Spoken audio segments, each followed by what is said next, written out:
ஸ்ரீமதே ராமானுஜாய நமக. கருணை கடலாம் ராமானுஜரை இந்த திருக்கோள் பெரும்பிள்ளை சேவிச்சுட்டு தம் மனசில் தேக்கி வச்சிருந்த 81 வாக்கியங்களையும் மடமடன் ஒன்றுன்னா அவர்கிட்ட சொல்கிறார். அவர் பொறுமையாக அத்தனை வார்த்தையும் ஏன்னா அதில் ஆழ்ந்த கருத்து இருக்குங்கிறத புரிஞ்சுண்டு ரசித்து கேட்டுருக்கார். அதில் இன்றைக்கி நம்ம பார்க்க போகிறது 46வது வாக்கியம். வைத்த இடத்தில் இருந்தேனோ பரதனை போலே. போன வாக்கியம் லக்ஷ்மணரை பற்றி சொன்னான், இந்த தடவை பரதனை பற்றி. பகவானுக்கு பிடிச்சபடி தான் 2 பேரும் கைங்கரியம் பண்ணினான். பரதன் பகவான் சொன்னபடி உடனே அப்படியே கேட்கக்கூடியவர். லக்ஷ்மணர் அவருக்கு கைங்கரியம் பண்ணணும், ராமருக்கு அவரை விட்டுட்டு இருக்க முடியாங்கிற ஒரு காரணத்தினால அவர் வேண்டாம் சொன்னால் கூட பிடிவாதமாக காட்டுக்கு கூட போனவர். அங்கே தான் போய் கைங்கரியம் பண்ணணும், ராமரை விடக்கூடாதுன்னு அப்படி ஒரு கைங்கரியம் பண்ணார். ஸோ 2 பேரும் கைங்கரியம் பண்ணுறவா, ஒவ்வொரு விதமான கைங்கரியம். ராமர் காட்டுக்கு போகிறச்சே பரதன் சத்ருகன் 2 பேருமே அயோத்தியில் இல்லை. அவள் தன் மாமா வீட்டுக்கு போயிருந்தாள்.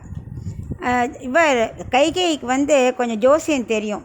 தசரதர் தம் மூத்த பிள்ளைக்கு ராஜ்ய பரிபாலனம் பண்ணணும், பட்டாபிஷேகம் பண்ணணும்னு சொன்னார் இல்லையா. ஆனால் அப்போ ஜாதக பிரகாரம் பார்த்தா மூத்த பிள்ளைக்கு அது சரியாக இல்லை, அது உயிருக்கே ஆபத்து வந்துடும் போல் இருந்தது. அதனால் அவன் என்ன பண்ணால், அவர் எப்படியாவது 14 வருஷம் காட்டுக்கு அனுப்பிச்சிடணும். அனுப்பிச்சிட்டாக்கா அந்த பீரியட் முடிஞ்சு போயிடும். அதுக்காக அவள் கூட குறைச்சலாம் இல்லை, கரெக்டாக எந்த வருஷம் வரைக்கும் பீரியட் சரியில்லையோ அது வரைக்கும் அவர் அனுப்பிச்சிடணும்னு அவன் முடிவு பண்ணிட்டா. இதனால் எத்தனை பழிச்சொல்லை வாங்கி கட்டின்டா. அது கவலைப்படலை அவள். ஏன்னா ராமர் அவருக்கு உயிரான ராமர் அவளுக்கு பிடிக்கும் ரொம்ப. பரதனை காட்டில் அவருக்கு ராமர்கிட்ட ரொம்ப உயிர் அவளுக்கு. அதனால் அவருக்கு இன்னும் வரக்கூடாதுங்கிறது அவன் மனசில் இருந்தது. மேலும் ராவணனோட வதம் வேறு செய்யணுமே ராமர். அதுக்காக கைகையிட்ட ஆல்ரெடி கைகை மாதாட்ட கேட்டுட்டார், ஒரு சந்தர்ப்பத்தை சூழ்நிலை உண்டாக்குங்கோ, நான் இது மாதிரி ராவணனை வதம் பண்ணணும்லாம் பேசின்னு இருக்காவா. அந்த சூழ்நிலையை இப்படி கொண்டு வந்தால் கைகேயி. 2வது அவன் நினச்சி பார்க்குறா, ராமனிடத்தில் பரதனுக்கு நிஜமாகவே அன்பு, பாசம், மரியாதை எல்லாம் இருக்கா, பக்தி எல்லாம் இருக்கா பார்க்கணும். இல்லை அண்ணா போயாச்சு, நம்ம நாட்டை ஆளலான்னு நினைக்கிறான்னா அவன் எப்படி இருக்கான்னு பார்க்கணும். இதெல்லாம் அவன் நிறைய மனசில் போட்டு வச்சுட்டுருக்கா. பொதுவாக எந்த தாய்க்கு தன் குழந்தை நன்னா இருக்கானா, புத்திசாலியாக இருக்கானா அப்படி பார்ப்பா. ஆனால் கைகை பார்த்தது ராமன்கிட்ட உண்மையான பக்தி இருக்கா தம் பரதனுக்கு, அப்போ பார்க்குறா. அவள் பக்தி எப்படி இருக்குங்கிறத பார்க்குறா. இது மாதிரி எத்தனை தாய் பண்ணுவா. அந்த மாதிரி ராமரை காட்டுக்கு அனுப்பிச்சா கூட எத்தனை பேர் அவளை பழிச்சொல் சொன்னாலும் அவள் கவலையே படலை. அதுக்கப்புறம் தசரதன் போனப்புறம் விஷயம் தெரிஞ்சு பரதன் சத்ருகுணன் வரா. முதல்ல கதறி அழறான். அப்புறம் அந்திம காரியமெல்லாம் முடியறது. அப்புறம் வசிஷ்டர் சொல்கிறார், ராஜ்ய பரிபாலனம் பண்ணணும்ப்பா, நீ ஏற்றுக்கோ. நான் ராமர் இப்போ இல்லை, காட்டுக்கு போய்ட்டா 14 வருஷம் ஆகும், நீ தான் ஏற்றுக்கணும் அப்படிங்கிறா. பரதனுக்கு ஒரே ஷாக் இதை கேட்டவுடனே. என்னது, இந்த ராஜ்யம் யாரோடது தெரியுமா? ராமரோட சொத்து. அந்த சொத்தை நான் எப்படி எடுத்து ஆட முடியும்? முடியவே முடியாது. அகம்ச ராஜ்யம்ச, எனக்கா ராஜ்யமா? கிடையவே கிடையாது, பண்ணவே மாட்டேன் அப்படின்னு அவ்வளோ பிடிவாதமாக கத்துறார் அவர். நான் யார்? ராமரோட தம்பி. எனக்கு அண்ணாவான ராமர் தான் நாட்டை ஆளணும். நான் போய் அவர்கிட்ட பேசி அந்த 14 வருஷம் நான் காட்டில் இருக்கேன், அவருக்கு பேரா அப்பா சொன்னதை கேட்கணும், அவ்வளவு தானே, நானும் அவர் பிள்ளை தானே, நான் போகிறேன் அப்படின்னு அவ்வளோ ஆவேசமாக பேசுறது மட்டும் இல்லை, எல்லோரும் கிளம்பிட்டா. ஊர் மக்கள், எல்லா தாய்கள், எல்லாருமா, ஊர் ஜனங்கள் முழுக்க கூடவே கிளம்புறது காட்டுக்கு ராமரை பார்க்குறதுக்கு. முதல்ல குகன் தப்பாக நினச்சானடா, போகிறத விட தான் வந்திருக்கான் போல இருக்கேன்னு நினச்சான். அப்புறம் உண்மையை புரிஞ்சுன்னுட்டான் பரதனை பற்றி. அப்புறம் ராமரை சந்திக்கும்போது, அண்ணா என் மேலே என்ன தப்பு சொல்லுங்க, நான் ஆசைப்படவே இல்லை ராஜ்யம் வேணும்னு, எனக்கு நீங்கள் தான் வேணும், நீங்கள் ராஜ்யம் பரிபாலனை பண்ணணும், தந்தை சொன்னதுக்காக நான் வேணால் 14 வருஷம் காட்டில் இருக்கேன் அப்படின்லாம் சொல்லி பார்க்குறான். இல்லைப்பா, ராமர் பரதன்கிட்ட சொல்கிறார், இல்லை அப்பா என்னை தான் நான் காட்டுக்கு போக சொல்லியிருக்கார், நான் கண்டிப்பாக இப்போ வரமாட்டேன், 14 வருஷம் முடிஞ்சு தான் வருவேன் அப்படிங்கிறான். எத்தனையோ கெஞ்சி பார்த்தான், கதறி பார்த்தான், ஒன்றும் நடக்கலை. ராமர் முடியவே முடியாதுன்னு சொல்லிட்டார்.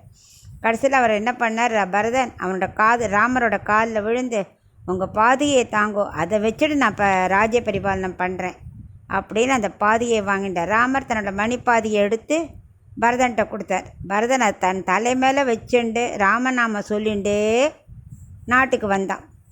அப்புறம் அதுக்கு ஒரு சிம்மாசனம் வச்சு பாதுகாப்பு பட்டாபிஷேகம் பண்ணிவிட்டு 14 வருஷம் அவன் ராஜ்யத்தில் இருக்கலை, பக்கத்தில் நந்தி கிராமங்கிற இடத்துல தங்கியிருந்தான். மக்கள் எல்லாம் இவனை ஏசினான். எல்லோரும் கதவை சாத்திப்பாளாம். இவனை பார்த்தாலே இவனால தான் ராமர் காட்டுக்கு போயிட்டா அப்படின்னு எல்லோரும் திட்டுவாளாம். அதெல்லாம் இவன் பொறுத்துப்பான். வருத்தமாக இருக்கும். அதனால் என்ன பண்ணுவான், விடிகாலம்பரை 2 மணி அந்த மாதிரி டயத்துலேயே குளிராக இருந்தால் கூட சரி, அதிகாலையிலே போய் நீராடிட்டு பூஜைக்கு வந்து உட்காந்துருவானாம். காட்டில் ராம லக்ஷ்மணர் எப்படி உடைய அடிஞ்சுட்டு இருந்தாலோ, என்ன சாப்பிட்டாலோ, எப்படி தூங்கினாலோ, அதே மாதிரி இவன் நந்தி கிராமத்தில் தானும் மர உரி தரித்து ஜடாமுடி வளர்த்துண்டு காய்கனி சாப்பிட்டுண்டு மண் தரையில் படுத்துண்டு 14 வருஷம் அப்படி பண்ணால் ராஜ்ய பரிபாலனத்தை நந்தி கிராமத்தில் இருந்துட்டு பாதுகை மூலமாக.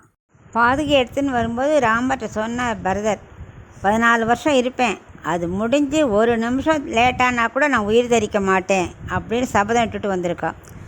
லக்ஷ்மணர் இங்கேருந்து காட்டுக்கு போச்சே அப்படி தான், ராமர் விட்டுட்டு போனால் நான் உயிர் தரிக்க மாட்டேன் அப்படின்னார். இவர் இப்படி சபதம், அவர் வரலன்னா நான் உயிரை விட்டுவிடுவேன், அவர் அப்படி சபதம்.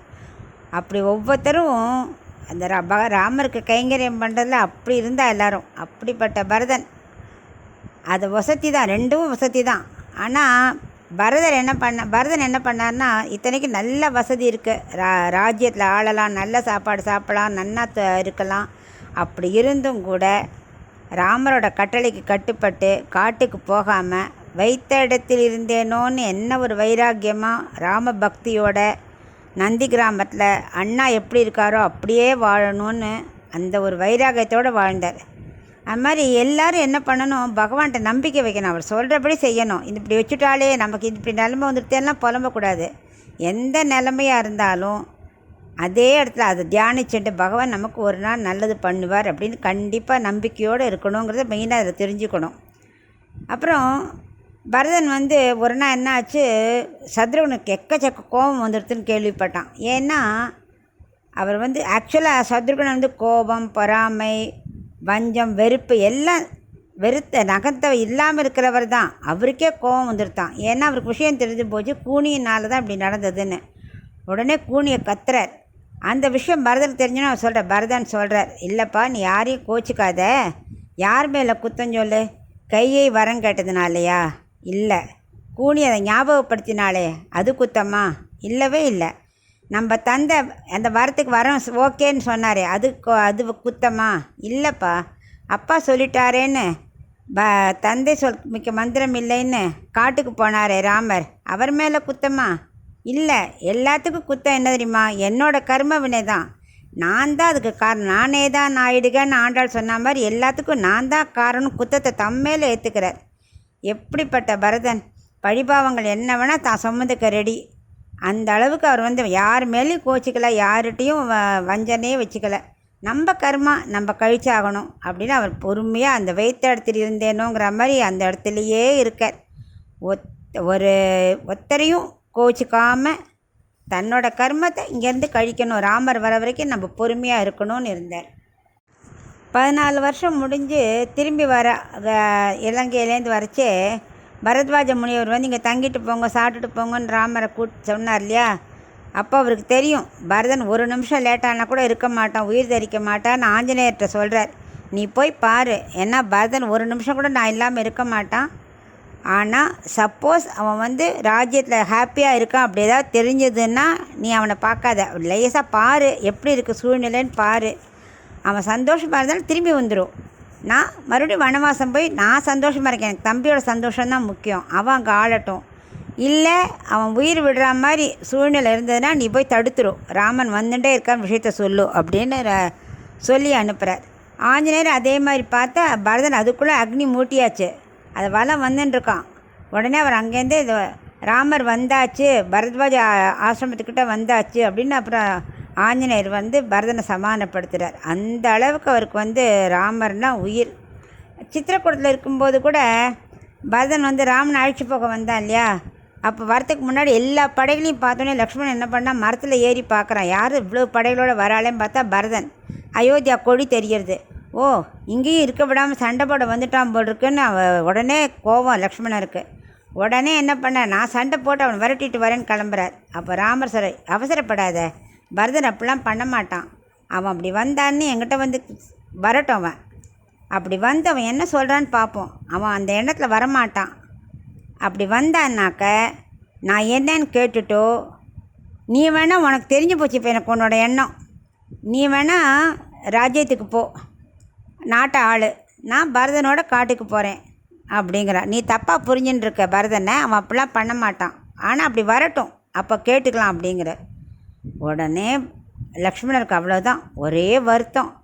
கூனி குறுக்கி போயிட்டார். காலில் விழுந்து விழுந்து என்னை மன்னிச்சுடுனா, அந்த இடத்துல நான் சொல்லலை, என்னை மன்னிச்சுடுன்னு அவன் கதறா. உடனே ராமர் காலில் விழுந்து மன்னிப்பு கேட்குறான். அதே மாதிரி மாரீசன் மாறு வேஷத்தில் மானா வந்து ராமர் கிளம்பி போனவுடனே மாரீசன் சாகும்போது ஹா ராமா ஹா லக்ஷ்மணா அப்படிலாம் கதறினான் இல்லையா, அதே வாய்ஸில் சீதா வந்து லக்ஷ்மணன் நீ போய் பாரு காப்பாற்றுங்கிற. அப்போ இவர் கூட இல்லை இதெல்லாம் போய் நடக்கவே நடக்காது, அண்ணாக்கு ஒன்றும் ஆகாதுன்னா அவர் உடனே சீதா கோச்சின்ட்டு கண்டபடி பேசுகிறா. இப்போ தெரிஞ்சு போச்சு உன் என்னன்னு அது மாதிரி தப்பாக பேசுகிறா. அதுக்கும் ரொம்ப வருத்தப்படுறார்.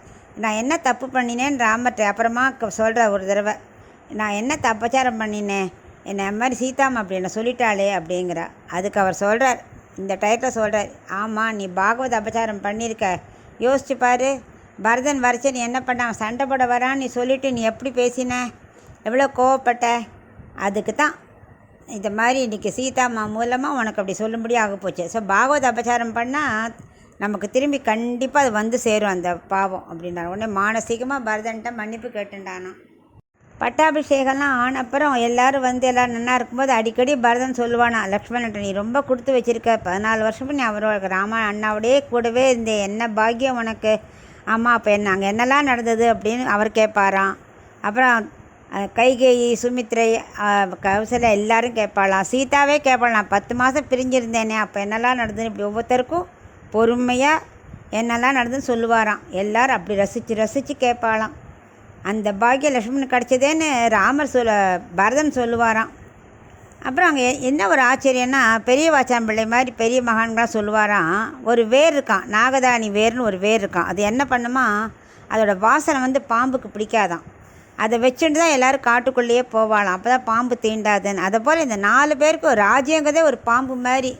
அதை கண்டாலே எல்லோரும் ஓடி போகிறாளாம், எனக்கு வேண்டாம் உனக்கு வேண்டான்னு. இந்த காலத்தில் எல்லோரும் எப்படா கிடைக்கும்னு ஒரு காத்துன்ருப்பா சொத்துக்கு.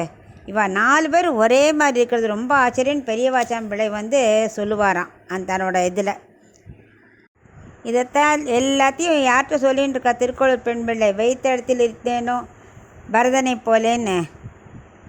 எந்த ராமானுஜர்கிட்ட லக்ஷ்மணராக அங்கே அத்தனைக்கும் இவருக்கு ஒரு கூடவே இருந்தார், ராமனோடையே இருந்து இத்தனையும் அனுபவித்தார். அப்போ கூட ஒவ்வொரு இதுக்கும் மன்னிப்பு கேட்டால் கூட பாகவத அபச்சாரம் பண்ணக்கூடாது இத்தனையும் அவர் கேட்டுட்டாரே. அந்த லக்ஷ்மணராக இருந்தால் இந்த ராமானுஜர்கிட்ட இந்த திருக்கோளூர் பெண் பிள்ளை அவ்வளோ விவரமாக சொல்கிறா, வைத்த இடத்தில் இருந்தேனோ பரதனை போலேன்னு. இப்போ ஒரு பொருள் இருக்குது, கண்ணாடி மாதிரி ஒரு பொருள்னு வச்சுக்கோ, அது வச்சா அது அந்த இடத்துலையே தான் இருக்கும், அது நகருமா. அந்த மாதிரி என் பரதன் ஒன்று சொல்லியாச்சுன்னா மறு வார்த்தை பேச மாட்டானான். அப்படி ஒரு பற்றற்ற வாழ்க்கையை அவன் வாழ்ந்துட்டு இருந்தான். அந்த மாதிரி நான் இல்லையே, வைத்தமானி பெருமாள்கிட்ட இங்கே இருக்கா, நான் இங்கே தைரியமாக இருக்கலாம் இல்லையா, போகிறேங்கிறேனே, எனக்கு அந்த பக்குவம் இல்லையே.